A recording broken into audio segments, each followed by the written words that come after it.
Black History Month means a lot to me.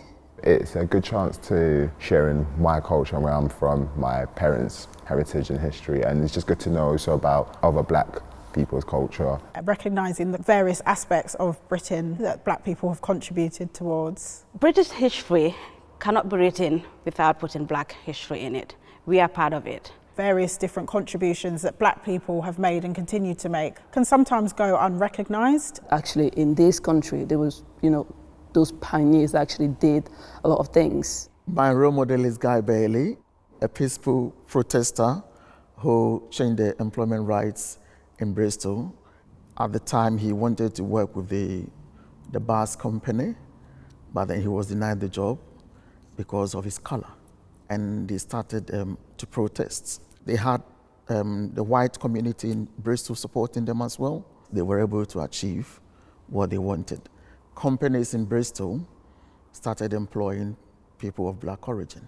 There's a lady called Paulette Wilson who came over in 1968, aged 10, from Jamaica, and she lived here for many years. And then a few years ago, I think it was 2015, she was classed as an illegal immigrant and was sent to an immigration court and nearly got sent back to Jamaica. She fought really, really hard and exposed the Windrush scandal. She channeled her energies in a really positive way to encourage other people to fight their cause in the right way. She did that with dignity and with courage. Mary Segal, she was a nurse and she just wanted to help.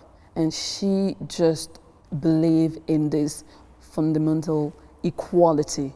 For someone that had, all those kind of restrictions back then, to think outside the box like that and so selflessly, it's amazing. I nominated Sir Trevor McDonald for being a black person and a black journalist appearing on our TV screens when being black was considered an offense. So at a very young age, seeing a black person on TV, I admired him. He was one of the few men who break the ice to allow black people to be on TV stations now as this world-renowned TV personality and journalist. So he's one of my heroes, I would say. The role model that I've chosen is my mum, Beulah Coombs. She came to England from Jamaica in the 50s. At that time, Jamaica was part of British West Indies, so she came over as a British citizen, essentially.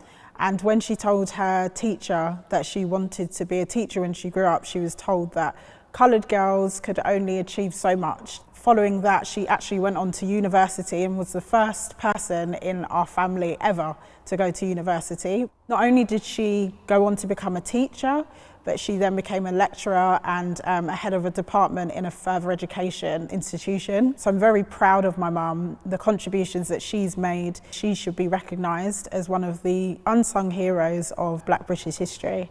I lived Morris. She came here when she was 9.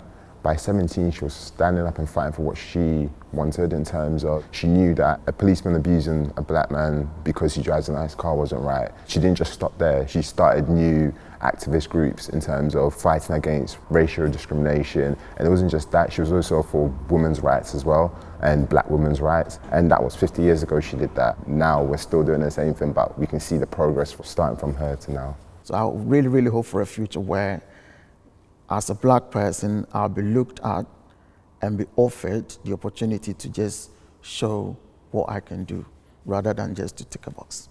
In terms of whether it's Prime Minister, whether it's head of the rail network, whether it's head of Sainsbury's, whether it's head of anything, it's just looking up and going, do you know what? He's done it. Young black people get pigeonholed and stereotyped, and it will limit their opportunities, whereas if they see more role models in those positions, then it's going to be a really, really positive step. So my aspiration would be for there not even to be essentially a Black History Month, but for us just to be acknowledged in general history as part of the general curriculum. The lack of not knowing and the lack of knowledge is what's creating this barrier, and that's what we need to come out of. Let's just educate each other. I personally believe in learning more about other people's cultures. I just want more people to be open-minded. I know it's a lot to be fair, but it's possible. I believe in humankind. I don't want my children to have to be judged for the color of their skin. I'm very hopeful, I'm very optimistic about the future in terms of just the merging of races, because we're just one human race. It shouldn't really be about color.